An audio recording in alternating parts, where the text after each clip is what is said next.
जमशेदपुर के बागबेड़ा थाना अंतर्गत लाल बिल्डिंग चौक के पास अंजनी पांडे पर गोली चलाने के मामले में पुलिस ने शिकायतकर्ता अंजनी पांडे समेत 3 लोगों को गिरफ्तार किया है।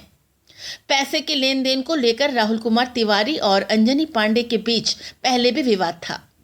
इस विवाद को लेकर ही घटना के एक दिन पहले राहुल तिवारी के साथ अंजनी पांडे का झगड़ा हुआ था।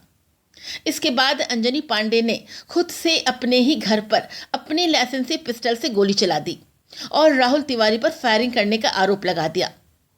पुलिस को भ्रमित करने के लिए उसने इस कांड को अंजाम दिया। पुलिस ने अनुसंधान के दौरान पाया कि इस कांड में अंजनी कुमार पांडे, जुगसलाई निवासी राहुल कुमार सिंह और अभिषेक पांडे शामिल था। पुलिस ने खोखा और पीलेट के अलावा कुछ गोलियां के साथ पिस्टल भी बरामद किया है। पुलिस ने इन तीनों को जेल भेज दिया है। इस कांड में 2 और लोगों के शामिल होने की संभावना पुलिस ने जताई है। सुनिए इस मामले में जानकारी देते हुए जमशेदपुर सिटी एसपी मुकेश कुमार लुनायत।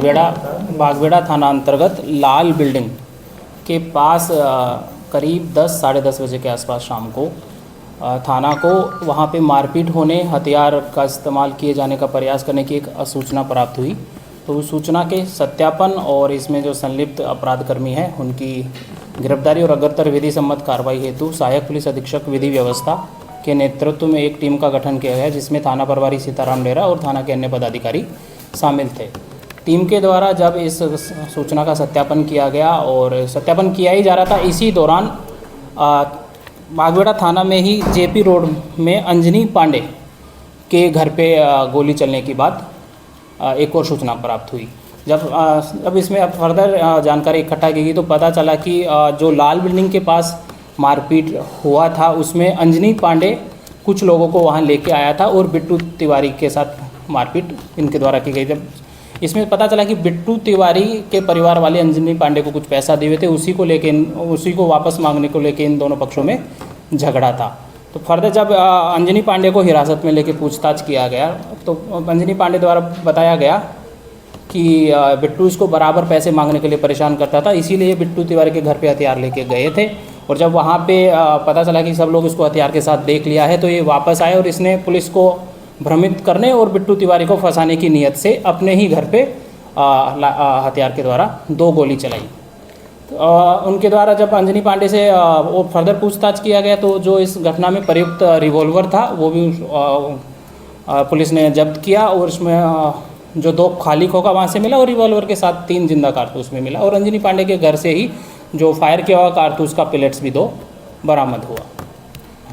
अंजनी पांडे जो अपराधी है इसने बताया कि ये इसका लाइसेंसी हथियार है, लेकिन इनके द्वारा पूछताछ करने पर किसी भी प्रकार का कोई लाइसेंस से संबंधित दस्तावेज उपलब्ध नहीं कराया गया है। जिला स्तर पे भी और थाना स्तर पे भी इस शस्त्र के विषय में किसी प्रकार की किसी भी पंजी में कोई एंट्री नहीं है।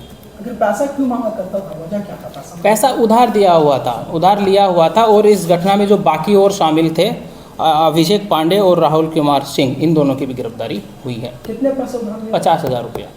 किस लिए लिया था? कारण कुछ 2 वर्ष पहले का है, आपस में किसी काम में इसको जरूरत पड़ा होगा, उसी के लिए लिया होगा।